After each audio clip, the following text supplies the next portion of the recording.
Assalamualaikum warahmatullahi wabarakatuh. Alhamdulillahi kafa. Asyhadu an la ilaha illallah, asyhadu anna Muhammadan abduhu wa rasuluhu mustafa wa ala alihi wa sahbihi wa mawala. Setiap peristiwa besar ya, selalu ada tokohnya ya.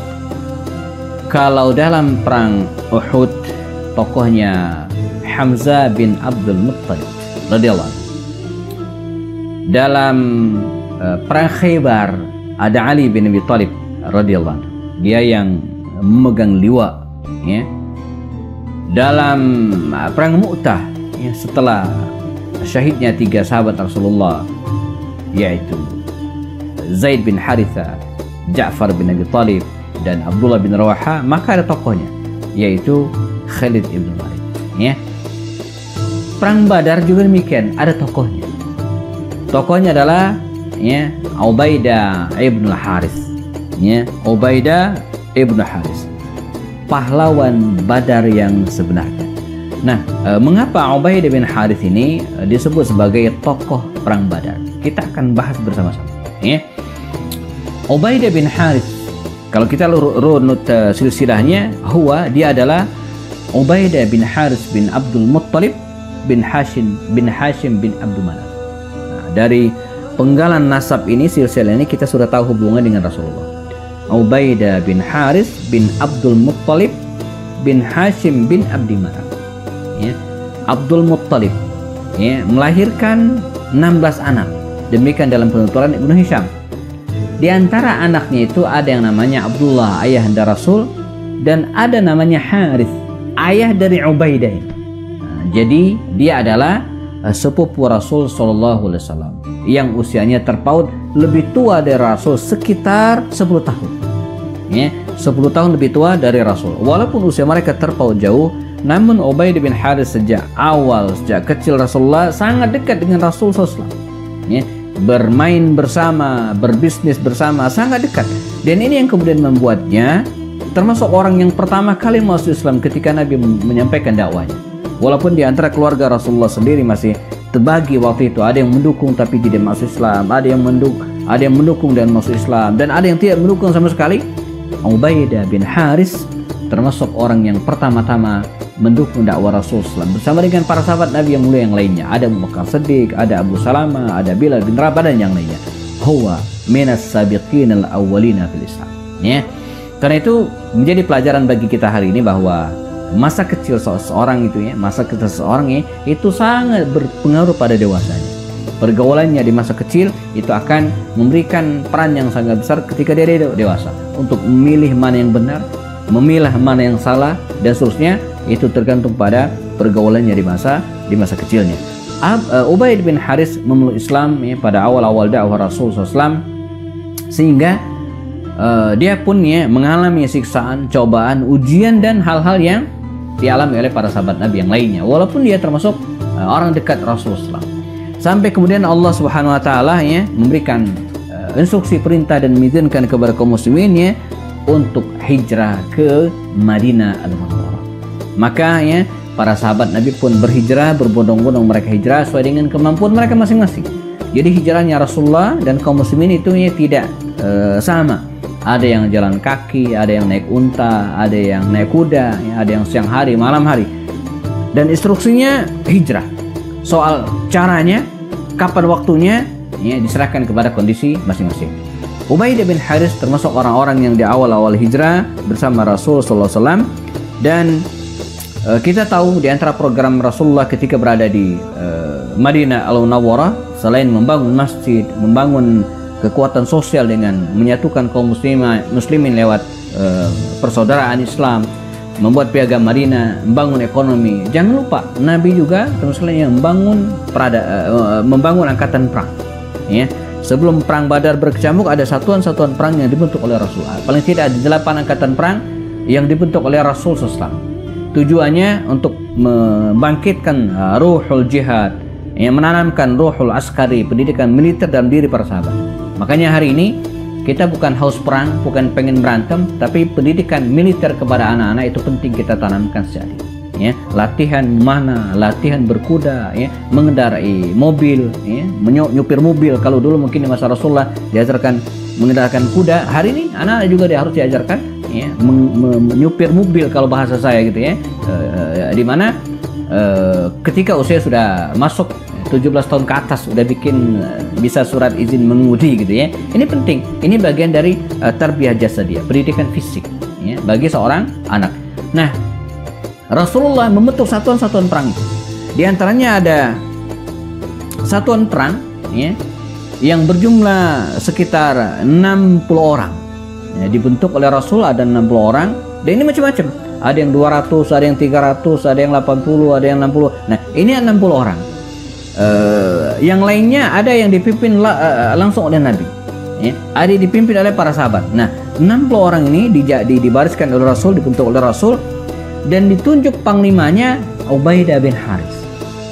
Dari sini kita dapat penjelasan teman-teman bahwa Ubaidah bin Haris ini, ya, bukan orang sembarangan, ya, selain memang dekat nasabnya dengan Rasulullah, masih satu kabilah dengan Nabi, sepupu Rasulullah, tapi kedekatan Rasulullah bukan hanya secara nasab. Sebab kalau kita lihat secara nasab, ya Abu Lahab itu ya dekat dengan Rasul secara nasab, tapi tidak dari sisi keimanan.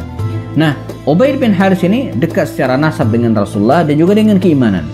Barangkali itulah diantara alasan Rasulullah, ya, mengangkat Ubaidah bin Haris ini menjadi salah satu pimpinan perang, panglima perang, ya, dalam ekspedisi yang berjumlah sekitar 60 orang, dikirim oleh Rasul ke sebuah tempat namanya Ar-Rabi', ya, sebuah tempat namanya Rabi', dan Rasulullah memberikan bendera kepada Ubaidah bin Haris. Para sejarawan mencatat bisa jadi itu adalah bendera perang pertama yang diberikan oleh Rasul kepada para panglimanya. Sebelumnya nggak ada.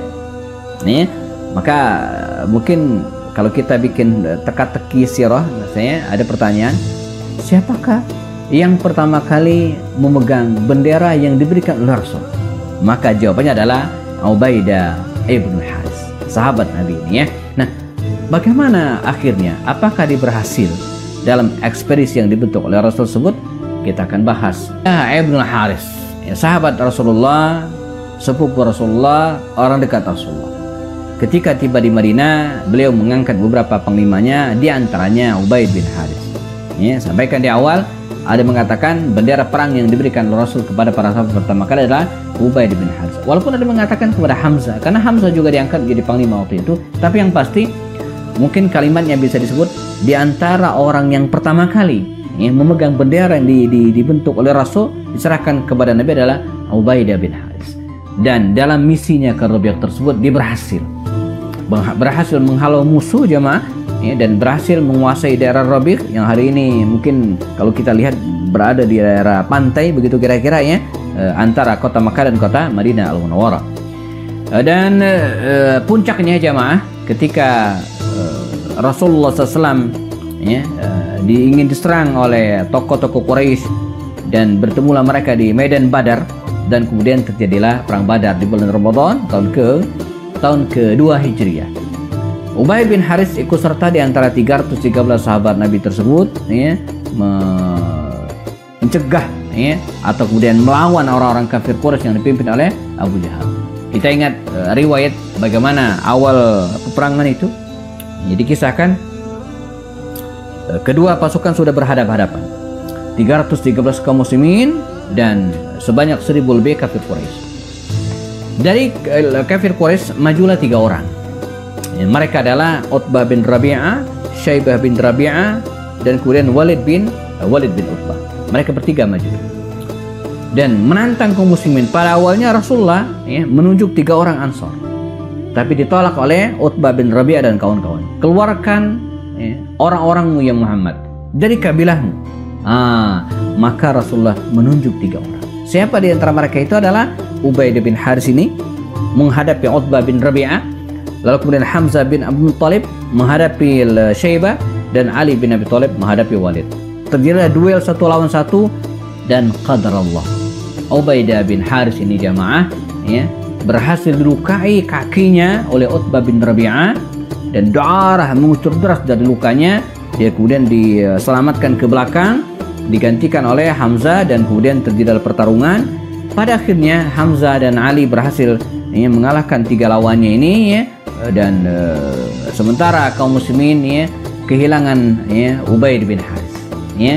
Dia terluka parah pada waktu itu, tidak langsung meninggal dunia, namun dalam perjalanan menuju ke Madinah Al-Munawwarah dia meninggal dunia. Karena itu kalau kita lihat dan berkunjung ke Badar hari ini, ada tugunya, dan di tugu tersebut disebutkan syuhada Badar ya, syuhada Badar, orang-orang yang meninggal dunia dalam perang Badar ya, ada 14 orang. Nah paling atas itu ada tulisan Ubaidah bin Haris, penghulu syuhada Badar. Kalau Hamzah penghulu syuhada Uhud, maka Ubaidah bin Haris penghulu syuhada Badar.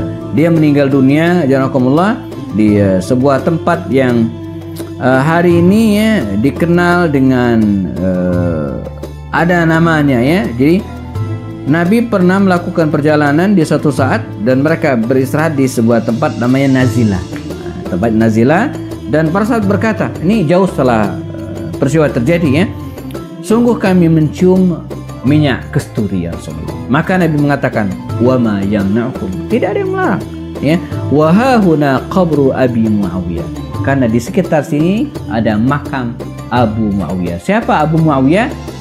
Ubaidah bin Haris. Walaupun sudah meninggal sekian tahun yang lalu, ketika mereka melewati makam tersebut dan tercium aroma wangi yang luar biasa seperti minyak kasturi, dan itu terpancar dari aroma makam Ubaidah bin Haris radhiyallahu anhu. Dia meninggal dunia di tahun kedua Hijriah ketika terjadi perang Badar antara kaum muslimin dan orang-orang kafir Quraisy ya. Dia bukan hanya ahlu Badr ya, veteran perang Badar, tapi juga sayyidu syuhada'i Badar, penghulu para syuhada Badar. Semoga kita dapat inspirasi dari kisah Ubaidah bin Haris ini. Jazakumullah khairan. Ketemu lagi dalam kisah berikutnya. Sama saya Happy Anda Bastari. Assalamualaikum warahmatullahi wabarakatuh.